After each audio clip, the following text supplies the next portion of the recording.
We end today's show in Gaza, where relentless winter rainstorms have flooded thousands of tents of forcibly displaced Palestinians. Due to the rain yesterday, water gathered over the worn-out tents and broke the wood. And water went down on those asleep, and we got up at 3 a.m. to try to gather what is left of the tent. This is our situation. This comes as at least 6 infants and 1 adult living in displaced camps in Gaza have died from the cold as winter temperatures drop.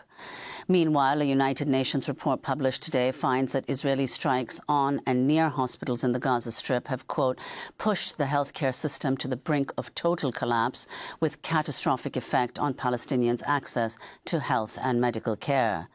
The world is still calling on Israel to release Dr. Hussam Abu Safia, director of Kamal Adwan Hospital in Gaza's Jabalia refugee camp, after he was detained in a raid on the hospital by Israeli forces and reportedly taken to a detention camp with his leg badly injured. Actually, I just got back yesterday. The conditions are terrible. They were terrible in August, but winter has kind of brought in a new level of destruction.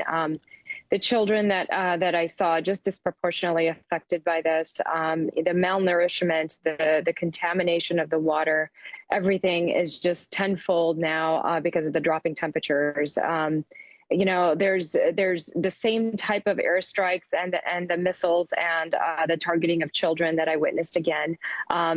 We saw the same type of shrapnel injuries, traumatic amputations, blunt trauma, and then open skull wounds of children. Just the same type of brutal aggression. Gaza is a half-child population.